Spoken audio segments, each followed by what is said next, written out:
사도행전 13장 24절부터 33절 말씀을 중심으로 바울의 첫 설교 두 번째 시간, 예수님은 하나님의 약속입니다 라고 하는 제목으로 함께 은혜를 나누겠습니다.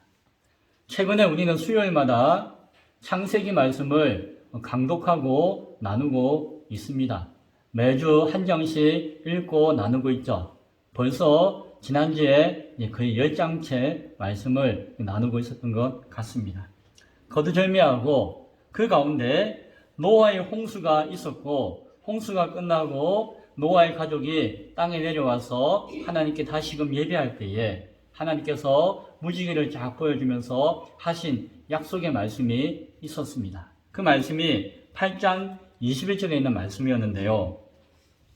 내가 다시는 사람으로 말미암아 땅을 저주하지 아니하리니 이는 사람의 마음이 계획하는 바가 어려서부터 악함이라.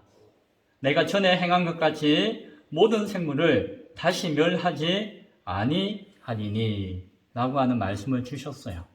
자, 이 말씀을 보면은 하나는 내가 온 인류, 그 당시의 인류가 거의 100억에 가까웠을 수 있고, 계산해 봤잖아요, 대충. 그러니까 지금의 인구와 비슷한 인구가 살고 있었지만 너무너무 악하고 너무너무 죄가 많고, 그래서 하나님께서 그냥 둘 수가 없어서 노아의 8식구만 방주를 예비하고 살려두시고 그 방주 안에 모든 동생물들을 다 모으고 난 다음에 온 세상을 물로 심판하셨어요.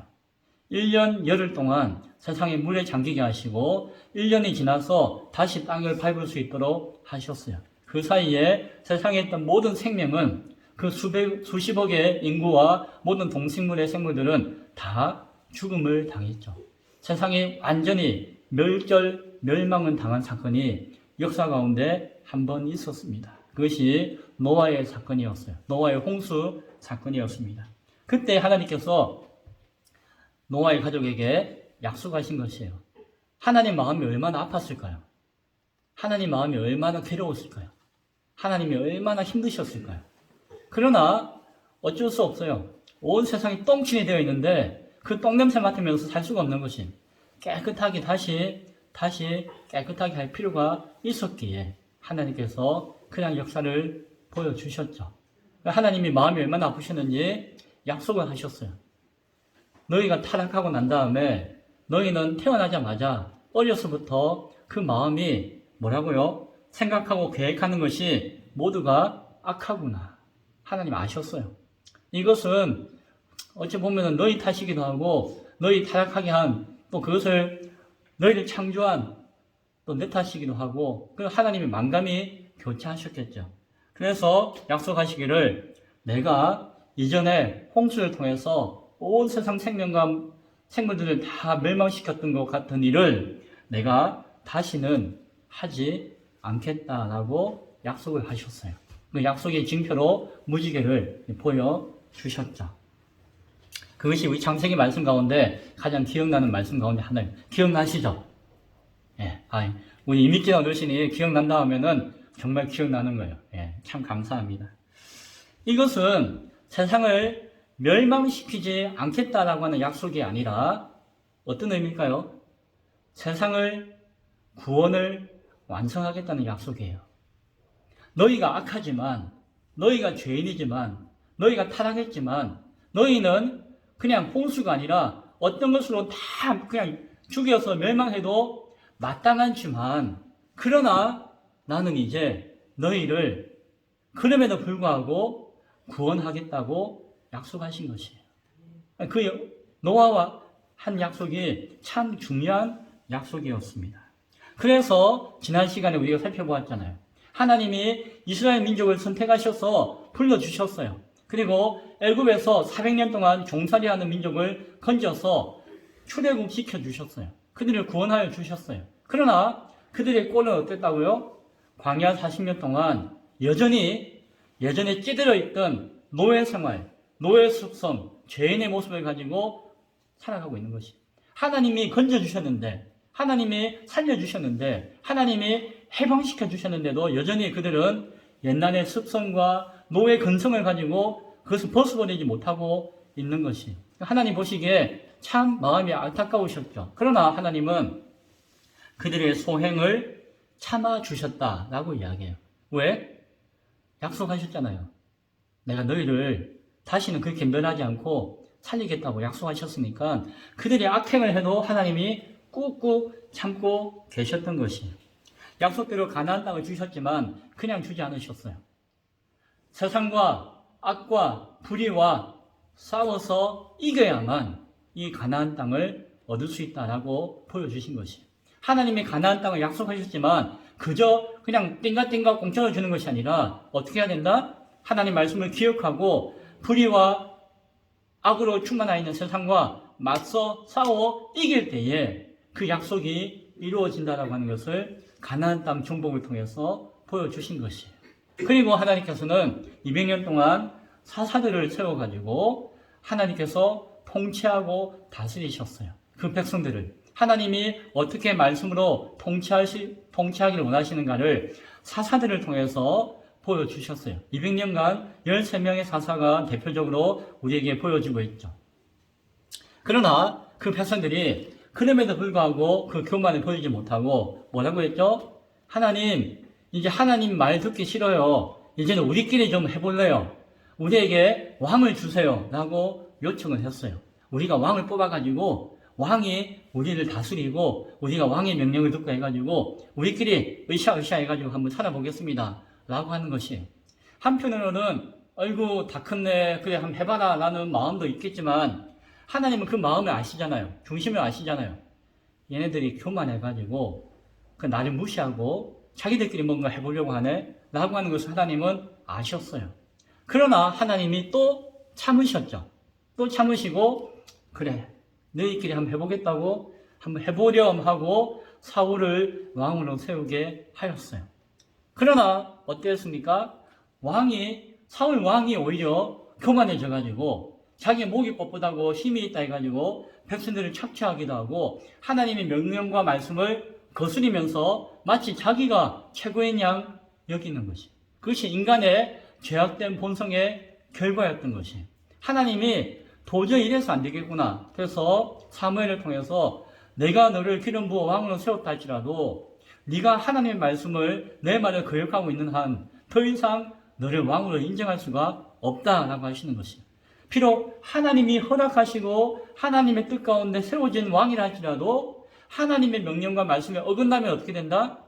패할 수밖에 없다는 것이에요. 그래서 사울을 패하시고 하나님 마음에 합한 자, 하나님의 마음에 흡족한 자 다윗을 왕으로 세우게 하셨어요. 그리고 하나님이 또 한 번 더 약속을 하셨죠. 이 다윗의 왕국, 하나님의 마음에 합하고 하나님의 뜻에 어긋나지 않고 하나님의 뜻을 이루기에 합한 이 나라는 내가 이제 영원히 내가 지키고 함께하는 나라로 삼을 것이다 라고 약속을 하셨어요. 그래서 노아와 약속하신 이후에 또 하나님께서 약속을 하셨어요. 그러면 그 나라가 완전할까요? 아니에요. 그 나라에 살고 있는 그 사람이 타락한 사람들이 죄인이었어요. 죄인은 그 죄를 벗어버리기 전까지는 여전히 죄를 지을 수밖에 없었던 것이. 결국 다윗은 하나님 앞에 온전하고자 했지만 다윗의 아들인 솔로몬이 그 나라의 왕이 되었을 때는 어떻게 했을까요? 세상을 보기에는 부귀영화가 가득하고 막 규모가 커지고 권력이 커지고 정말 의리의리한 나라가 된 것처럼 보이지만 그 안에서 골만 터지기 시작한 것입니다. 겉이 번지르르 하니까 겉이 회칠을 이쁘게 하얗게 했지만 그 속에는 썩어가는 지신에 있는 무덤과 같이 문드러져 썩어가고 있었던 것이. 그래서 그 나라가 하나님 앞에 교만하게 되어지고 솔로몬이 타락하게 되어지고 그 민족이 나라가 둘로 쪼개졌어요. 북이스라엘과 남유다로 쪼개지게 되었죠. 그러면서 서로 싸워요. 같은 민족인데, 같은 나라인데, 같은 하나님 믿는다고 하면서 서로 다투고 싸우는 관계가 되어버린 것이. 힘이 약해지니까는 이방의 큰 나라들이 와가지고 직격거리기도 하고 결국에는 이방 나라의 멸망을 당해요. 누가? 이스라엘 민족이. 하나님이 이 나라를 축복하시고 영원히 함께 하겠다고 약속했는데 이게 무슨 일이죠? 그러나 하나님이 말씀하셨죠. 하나님의 뜻과 상관없는 하나님을 거역하는 나라, 아무리 겉으로 보기에는 화려하고 웅장해 보여도 그것은 하나님께서 결국에는 망하게 하신다는 것이에요. 그렇다고 약속이 어긋나는 것이 아니라 이 약속은 이렇게 맺는 것이에요. 그렇죠? 이렇게 맺는 것인데 하나님은 약속을 그대로 가지고 계세요. 그런데 인간이 죄로 말미암아 교만으로 말미암아 이 약속의 끈을 풀어버리고 망해버린 것이에요. 그러나 하나님 약속은 변함이 있다 없다? 없는 것이에요. 하나님이 이 약속의 손가락을 그대로 두시면서 내가 장차 이 나라와 민족, 멸망당하고 패망한 이 민족을 다시금 살려가지고 다시금 하나님의 나라를 세워서 이 약속을 지키게 하는 왕을 너에게 줄 것이다. 다윗의 왕의 후손으로서 그 약속에 의미가 있는 왕을 줄 것이다. 그것이 메시아다라고 말씀을 하셨어요. 그래서 이 이스라엘 민족은 나라는 망했지만 그러나 하나님 약속하셨으니까 지키겠지 하면서 늘 메시아여 오시옵소서, 메시아여 오시옵소서라고 기다리고 있었던 것이. 그러나 그런 기다림이 있었지만 여전히 그들은 무엇 가운데 있었다? 죄와 교만 가운데 있었던 것이. 하나님이 우리를 백성 삼아 주셨네. 하나님이 우리에게 말씀을 주셨네. 하나님이 우리를 구원하시겠다고 약속을 하셨네. 라고 하는 것이 하나님의 은혜잖아요. 자기들이 잘나서 한 것이 아니잖아요. 자기들은 죄인이잖아요. 하나님이 참으면서 그 약속을 지킨 거잖아요. 그런데 이 사람들은 자기들이 죄인인 것을 생각 안 하고 자신들이 하나님 말씀과 명령을 어긴 것을 생각 안 하고 하나님이 우리를 붙들어 주셔서 우리를 백성 삼아 주셨네 라고 막 자랑하는 것이. 하나님이 우리에게 말씀을 주셨네 라고 막 자랑하는 것이. 하나님이 우리에게 약속하셨네 라고 자랑하는 것이. 그러나 하나님의 부르신 뜻을 다 훼손시켜버리고 하나님 말씀을 다 지키지도 않고 하나님의 약속은 모른 체 하면서 그냥 약속하셨네, 말씀 주셨네, 하나님 불러주셨네, 그것만 가지고 자랑하면서 오히려 인간이 죄악된 모습이 점점 커지면서 하나님이 교만의 원인이 되어지. 하나님 잘 믿는다고 하는 것이 또한 자기가 타락하고 범죄하고 악한 것을 가리는 마치 회칠한 무덤과 같이 하나님이 마치 자기들의 방패인 양 생각하면서 그 안에서 썩어 문드러져 있었던 것이 그들이었어요. 그래서 예수님이 아무 소망이 없는 그 시대에 이제는 때가 되었구나 싶어가지고 가만두면은 다 망하겠구나. 내가 이들 다 죽일 수도 없고 내가 했던 약속을 지킬 때가 되었구나 라고 하면서 인간의 몸을 입고 이 땅에 오신 것이었어요. 그분이 누구시라고요? 예수님이시는 것이에요. 예수님은 하나님이세요.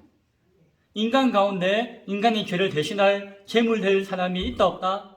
없다는 것이. 왜? 인간은 모두가 죄인이니까. 그러나 인간이 인간의 죄를 대신 짊어지고 가는 희생제물이 필요했기 때문에 죄 없는 인간이 필요했기 때문에 그거는 창조주이신 하나님만이 하실 수 있기 때문에 하나님이 인간의 몸을 입고 이 땅에 오셨어요. 너무너무 신비로운 것이고 너무너무 부끄러운 것이 우리가. 어떻게 하나님이 우리 같은 존재로 오셨는가. 그래야만 우리를 살릴 수가 있었기 때문에 예수님이 이 땅에 오셨어요. 그리고 내가 너희를 구원할 것이다 라고 말씀하셨어요. 예수님을 알아본 사람들이 있었어요. 하나님을 잘 믿고 말씀을 따르는 사람들은 예수님을 알아봤어요. 그런데 이 민족을 살리겠다고 이 민족을 통해서 약속을 이루시겠다고 하신 하나님의 약속을 잊어버리고 여전히 교만하고 악하고 자신을 자랑했던 그 유대 민족들의 많은 사람들은 예수님을 알아보지 못했어요. 그리고는 심지어 예수님을 죽이고자 했어요. 왜요? 예수님이 오셔가지고 얘들아 당신들이요 하나님이 당신들을 살리고자 나를 보내셨는데 그걸 깨닫지 못하고 여전히 교만하고 죄 가운데 있다면은 죽어 멸망당합니다. 그러니까 빨리 회개하시고 하나님 앞으로 돌아오세요라고 이야기하니까 이 사람들이 회개하기 싫으니까 자기 잘난 거 무시하니까 그리고 자신들이 하나님 말씀을 거역하니까 예수님이 하는 소리가 예수님의 모습이 눈에 보기도 싫고 귀에 듣기도 싫은 것이에요. 그러니까 예수님을 죽이고자 했어요. 인간이 얼마나 악해요? 자기가 잘못했다고 이야기하니까 자기가 잘못한 것을 뉘우치기는커녕 잘못했다고 이야기하는 분을 죽이려고 하는 것이에요. 그래서 이런 죄 저런 죄로 막 예수님을 고발합니다. 그런데 예수님이 죄가 있나요 없나요? 없어요. 죄가 없어요. 그랬더니 어쨌든 죄가 있으나 없으나 죄를 만들었으라도 죽이기를 원했어요. 그래서 빌라도에게 요구해, 그 당시에 통치하는 대통령과 같은 사람에게 요구해가지고 예수님을 죽이게 한 것이었어요. 참 안타깝죠. 그러나 하나님은 그것마저도 다 알고 계셨어요. 그들이 예수님을 죽일 것도 다 알고 계셨어요. 이전부터 선지자를 통해서 몇 번이나 말씀했어요. 메시아를 보낼 것이다. 너희를 구원하게 될 것이다. 그러나 악한 자들이 그 메시아를 알아보지 못하고 죽이게 될 것이다. 라는 이야기까지도 다 하셨어요. 하나님이 다 하셨는데도 그들은 못 듣는 체하고 모른 체하고 깨닫지 못하고 결국에는 예수님을 십자가에 못 박아 죽게 하였죠. 그것이 선지자들이 예언했던 말씀이 이루어지는 꼴이 된 것이에요. 예수님이 십자가에 달려 죽으셨으면 어떻게 되죠? 끝이에요. 끝이에요. 그러나 참 감사하게도 하나님께서 예수님을 다시 살려주셨어요. 죽은 사람이 어떻게 살아납니까? 하나님이시니까 하실 수 있는 것이에요. 살려주셨어요. 부활시켜 주셨어요. 자, 그런데 이게 참 감사한 것은 예수님이 죽으실 때에 무엇 때문에 죽었을까요? 인간의 죄 때문에 죽으셨어요. 인간의 모든 죄 때문에 그 이유 때문에 그 죄를 안고 죽으셨어요. 죽음을 통해서 죄값을 지불하신 것이에요. 예수님이 생명을 다 주심으로 말미암아. 그런데 하나님이 예수님을 살려주셨어요. 이것은 무슨 말인가 하니 더 이상 죄가 하면서 죄가 인간을 죽음에 얽매이지 못하게 된 것이에요. 이것은 그 죄의 문제가 모두 다 녹아졌다는 것이에요. 인간의 모든 죄가 다 녹아지고 없어져 가지고 하나님의 긍휼하신 가운데 예수님의 그 죽으심 가운데 죄가 다 사해져 가지고 예수님이 죄의 쇠사슬에서 벗어나서 이제 살아나게 되셨어요. 그것이 예수님이 부활하셨다라고 하는 말씀의 의미예요. 자, 그러면은 이전에 죄로 매여 있고 예수님을 죽이기까지 했던 사람들은 어떻게 될까요?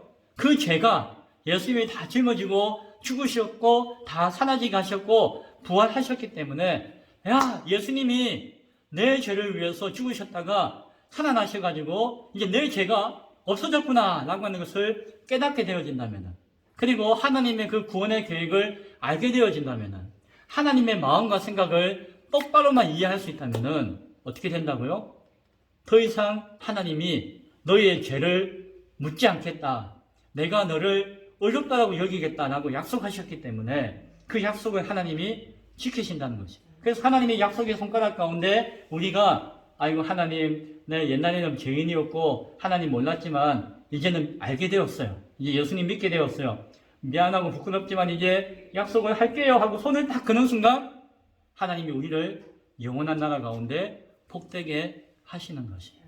하나님의 약속이 예수님을 통해서 이루어지고 완성되어지고 증거되어지고 나타나게 되었기 때문에 이제 이스라엘 백성들은 어떻게 하면 될까요?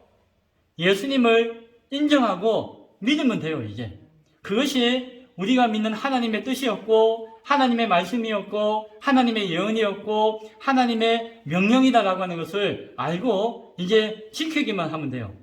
이스라엘 민족이 아니라 하나님이 이스라엘 민족을 살리면서 이제 이 약속을 믿는 모든 사람들은, 저와 여러분뿐만이 아니라 세상의 모든 사람들은 다 구원하실 것이다라고 하는 약속을 하신 것이에요. 누구나 이제 예수님을 믿고 하나님의 약속을 믿으면은 다 구원받게 되어져요. 구원받는다는 것은 하나님이 세우신 그 나라에 들어가는 것이에요. 그 나라에 들어간다는 것은 그 나라의 백성이 되는 것이에요. 그 나라의 백성이 되는 것은 하나님이 아이고 내 새끼 하면서 하나님의 자녀와 같이 그들을 높여주신다는 것이에요. 그러면은 하나님과 함께 영원히 즐겁고 행복하게 하나님 나라에서 살게 되어지는 것이, 그것이 무엇이다? 하나님의 약속이고 예수님을 통해서 이루어지는 약속이라는 사실을 믿을 수 있기를 바랍니다. 이스라엘 백성들이 하나님이 참으셨지만 예수님을 주신 것은 그것을 믿고 그들이 부름받은 뜻과 말씀을 주신 뜻과 하나님의 뜻을 온전히 깨닫고 이해하여서 구원받기를 원하셨기 때문에 오늘 사도 바울이 하는 이야기가 바로 그 이야기예요. 그 설교를 하고 있는 것이에요. 하나님, 노아의 홍수 때는 세상을 다 심판하고 멸하셨지만 다시는 그러지 않겠다고 약속하신 것, 이 예수님을 통해서 모든 자를 구원하심으로 이루시겠다라고 하는 것을 바울이 이야기하고 있는 것입니다. 그 사실에 대해서 세례 요한이 증거했다는 것이에요. 세례 요한이 25절에 보니까 내 뒤에 오시는 이가 있으니 나는 그분의 신발끈을 풀기도 감당하지 못하리라. 예수님이 귀한 분이다. 당시 세례 요한은 이스라엘 백성들이 아주 존경하는 선지자였거든요. 아주 존경하는 선지자였는데 그분이 장차 오신 예수님은 내가 그분의 신발끈 풀기에도 부족한 사람이다. 나는 그분을 위해서 왔다라고 이야기하는 것이에요. 26절에 이 구원의 말씀을 우리에게 보내셨거늘, 하나님의 구원의 약속을 우리에게 예수님을 통해서 보내셨거늘 이라고 이야기하는 것이에요. 27절에 예수님과 선지자가 했던 말들을 너희가 알지 못함으로 예수님을 정죄하였구나 라고 요한이 이야기하는 것이에요. 심지어는 28절에 보니까 바울이 이렇게 이야기하죠. 죽을 죄를 하나도 찾지 못하였는데도 너희가 빌라도에게 죽여달라고 이야기하지 않았느냐. 바로 그 사실을 이야기해요. 그것을 너희가 똑바로 듣고 알고 어떻게 해야 된다? 돌이켜야 된다라고 말씀하고 있는 것이에요. 30절에 보니까는 그럼에도 불구하고 하나님이 죽은 자 가운데서 예수님을 살려주셨습니다 라고 바울이 이야기하는 것이에요. 제가 이야기한 것, 바울이 이야기한 것과 똑같은 이야기를 한 것이었어요. 그리고 예수님도 자신을 증거하셨어요. 많은 성경이 있지만 요한복음 14장 1절에 보면은 죄 많고 질병 많고 정말 소망 없고 악한 가운데 빠져있는 너희들의 마음에 근심하지 말라. 너희는 마음에 근심하지 말라. 하나님을 믿으니 곧 또한 나를 믿으라 라고 예수님이 말씀하셨어요. 세상에 어떤 사람도 나를 믿으라고 한 사람이 없어요. 예수님은 내가 하나님이니 나를 믿으라 라고 말씀하셨어요. 그리고 요한복음 14장 6절에서 또 이야기하죠. 내가 곧 길이요 진리요 생명이니 내가 하나님께 가는 유일한 길이요 내가 하나님께 가는 유일한 진리의 말씀이요 내가 하나님께 가는 유일한 생명의 의인이니 나로 말미암지 않고는 하나님 아버지께로 갈 자가 올 자가 있다 없다 없느니라 라고 예수님이 말씀하셨어요. 그 당시에 이스라엘 백성들이 그걸 몰랐을까요? 알았을까요? 다 알고 있었어요. 세례 요한이 증거했던 거 당시에 유명한 선지자였기 때문에 이스라엘 모든 백성들이 다 알고 있었어요. 선지자들이 증거했던 말씀, 그 모든 백성들은 다 말씀에 능통한 사람들이었기 때문에 다 그 말씀을 배우고 알고 있었어요. 예수님이 하신 말씀 몰랐을까요? 아니에요. 당시에 예수님이 엄청난 영향력을 주고 부활하셨기 때문에 그 당시에 유대인 사람들은 예수님의 말씀도 다 듣고 알고 있었어요. 그러나 그들은 예수님을 믿지 않았던 것이에요. 예수님을 따르지 않았던 것이에요. 내가 가지고 있는 신앙, 내가 가지고 있는 종교, 내가 가지고 있는 전통, 내가 가지고 있는 경험, 내가 가지고 있는 생각, 내가 80평생, 내가 90평생 살았던 그게 있는데 내가 어떻게 지금 예수님 믿습니까? 이제 와가지고 이런 것들로 가르쳐 있었던 것이에요. 자신과 맞지 않다고 예수님을 거절하였던 것이에요. 그리고는 심지어 예수님을 죽이고자 했던 것입니다. 바울이 이야기하는 것은 무엇입니까? 예수님이 당신들을 위해서 십자가에 달려 죽으셨지만 부활하지 않으셨습니까? 하나님이 예수님을 믿는 자들에게 구원하시겠다고 메시아 약속을 주지 않으셨습니까? 그것을 여러분 모두가 믿고 구원받기를 원합니다 라고 바울이 설교하는 것이 오늘 설교의 내용입니다. 오늘 설교가 들리시나요? 여러분들도 예수님 믿고 하나님 나라 갈 수 있기를 축복합니다. 31절에 바울이 다음과 또 이어서 이야기해요. 자, 그러니까 부활하신 예수님을 보았던 사람들이 이제 백성 앞에서 예수님의 증인이다. 내가 이런 이야기 하는 이것은 내가 옛날에 왕년에 당신들보다 못지않게 예수님 미워하고 예수님 죽이려고 했던 사람이었어요. 그런데 예수님이 죽었다 살아나신 것을 보고 경험하였고 예수님이 하나님의 아들인 것을 깨닫고 나니까 이제 나는 예수님의 증인이 되었습니다. 그래서 지금 내가 지금 이 자리에서 예수님에 대해서 여러분들에게 이렇게 설교하고 증거하고 있는 것이 아닙니까? 여러분도 그렇게 되기를 원합니다. 라고 이야기하고 있는 것이 32절과 33절에서 말씀하죠. 조상들에게 주신 약속, 노아에게 주신 약속, 이제 우리가 수요일날 이제 12장부터 보게 되어질 아브라함과 이삭과 야곱의 그 민족의 조상들에게 주신 약속, 그 모든 것들을 통해서 당신들에게 이야기하고 있는 것이 아닙니까? 33절, 하나님이 예수님을 일으켜가지고 우리들로 하여금 믿는 자들에게 자녀가 되게 하셨다는 이 약속을 이루게 하셨습니다. 라고 바울이 선포하고 증거하고 말씀하고 있는 것입니다. 죄인인 우리 모두가 예수님을 하나님의 아들로 메시아로 구원자들로 고백하고 믿으면은 하나님이 약속하신 영원한 생명과 영원한 나라의 복이 바로 우리의 것이 되어질 것입니다. 하나님의 약속은 변하지 않았습니다. 이제 우리가 그 약속을 기억하고 그 약속에 손을 걸면 됩니다. 라고 바울은 이야기합니다. 이제 말씀을 맺고자 합니다. 코로나 팬데믹의 시절을 보냈고 또한 지나가고 있습니다. 한국 교회는 큰 실패를 맛보았어요. 그때도 이야기했지만 지금 이야기해요. 한국 교회는 크게 실패했어요. 이스라엘 백성하고 비슷했죠. 하나님 뜻과 상관없이 참 안타까운 상황을 맞이했죠. 예배를 등한시하고 예배를 타협하고 하는 모습을 가졌어요. 그 결과 한 2년이 지나고 난 다음에 지금 그 결과 한국 교회 이제 통계를 내잖아요. 한 2년 동안 통계를 내니까 10명에 3명이 교회를 떠났어요. 예전에 교회 잘 다니는 분들 가운데 10명 중에 3명이 교회를 안 다니게 되었어요. 떠나게 되었어요. 그것이 현실의 결과예요. 통계로 나와 있는 결과입니다.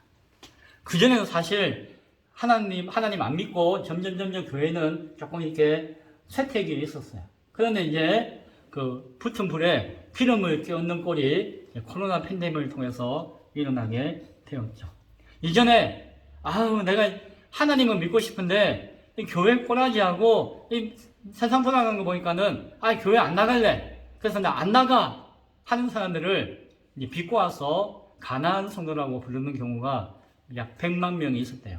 한국 교회에. 그래서 교회는 안 나가지만 나 옛날에 예수 믿고 하나님 믿고 지금도 믿어. 그냥 교회는 안 나갈래 하는 사람들이 굉장히 많았는데 팬데믹 이후에 30%의 사람들이 교회 안 나오는데 이분들이 상당수가 이제 가나안 성도가 되거나 아예 교회를 안 나가거나 아니면은 구름 같은 붕붕 떠 있는 떠돌이가 되었대요. 그래서 30% 이외에 나머지 70% 안에서도 다 건실한 것이 아니라 절반 정도만 건실하다면은 그 중에 또 나머지 한 20%는 이제 마음의 영혼의 이제 떠돌이가 되었대요. 나쁘게 이야기하면 떠돌이죠. 그래서 교회 안 나가도 된다고 했잖아요. 집에서 텔레비 보고 인터넷 보고 예배해도 된다고 했잖아요. 목사님이 그렇게 했잖아요. 라고 하면서 이 교회는 좀 힘들고 어려우니까 안 나가고 집에서 TV로 예배 드릴게요. 집에서 인터넷으로 예배 드릴게요. 목사님이 그렇게 해도 된다고 했잖아요. 뭐라고 이야기해요? 그렇게 해도 된다고 이야기하는 그게 있는데. 그러면은 가끔 교회 나오시고 집에서 힘드시면 이렇게 드리세요. 라고 하면서 그런데 사람 마음이 그렇게 되나요? 집에서 TV 보고 있으면은 틀어놓고 싶고 틀어놓으면은 좀 자꾸 졸리고 그런 말씀이 들어오나요? 아니죠. 나 오늘 예배 시간에 TV 켜놓고 인터넷 켜놓고 함께 했다 라고 이야기는 하지만 그 중심은 예배와 말씀과 하나님으로부터 떠나 있죠. 그래서 붕붕 떠 있는 경우가 참 많아졌다라고 이야기를 해요. 누굴 탓하겠습니까? 그들을 탓하겠습니까? 자신은 교회가 잘못 가르치고 죄를 범하고 또 교회가 잘못한 것이죠. 잘 못 가르친 것이죠. 저와 같은 목사들이 잘못한 부분이 많이 있는 것이죠. 그러나 그 현실 앞에서 우리가 낙심하거나 아이고 끝났네 라고 해야 될까요? 아니에요. 왜요? 하나님의 약속은 변하지 않아요. 우리가 때로는 놓치기도 하고 넘어지기도 하고 자빠지기도 하고 실수하기도 하고 하지만 하나님은 변하지 않아요. 우리가 정신 차리고 다시 하나님 앞에 바로 서기만 하면 되는 것이에요. 그래서 이미 늦었다고 싶을 때가 어찌 보면 제일 빠른 거예요. 지금이라도 교회가 정신 차리면 소망은 있다라고 믿어집니다. 그리고 또 하나는 위기를 크게 겪고 있지만 이 위기는 또 하나의 기회가 되어질 줄로 믿습니다. 이전에는 아이고 내 교회, 아이고 우리 교회, 아이고 이런 게 있었어요. 그거는 잘못이었어요. 사실은 하나님의 교회는 전체가 교회예요. 서로 함께 해야 되는 것이에요. 그런데 예전에는 우리 교회, 내 교회, 이런 교회 이런 마음이 있었는데 이제는 그것이 조금 허물어졌어요. 이 위기지만 또 하나는 기회가 되는 것이 무슨 기회? 하나님의 교회. 하나님의 교회를 바라보며 소망하며 그 교회 가운데 연합하고 하나 되어지는 기회가 되는 줄로 믿습니다. 또 하나는 예전에 큰 교회, 화려한 교회, 멋진 교회, 사람들이 많이 모이는 교회가 최고야 라고 하는 생각이 있었어요. 그러나 그런 교회가 제일 먼저 넘어졌거든요. 그런 교회가 제일 먼저 실수했거든요. 그런 교회가 제일 먼저 상처나고 그런 교회가 제일 먼저 많이 깨지고 지금 무너져 있거든요. 그럴 때 사람들은 그것이 위기이지만 또한 기회가 되죠. 하나님의 교회는, 이 땅의 교회는 크고 화려하고 사람들이 많이 모이는 것이 다가 아니라 작지만 강한 교회, 작지만 진실한 교회, 그러나 각각 곳곳에서 하나님 앞에 온전한 교회들이 값지고 귀한 것이구나 라고 하는 것을 새롭게 깨닫는 기회가 된 것이죠. 그런 기회를 붙들 수 있는 그런 시간들이 우리 가운데 있어야 될 줄로 믿습니다. 또 하나는 예전에는 우리가 하면 할 수 있다는 생각이 있었어요.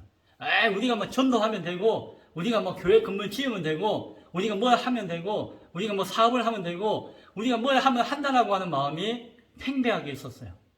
그래서 하나님의 뜻과 상관없이 하나님의 교회가 상관없이 그냥 사람들이 교회라는 이름으로 하나님이라는 이름으로 뭔가 무슨 짓을 하든지 하고 있었어요.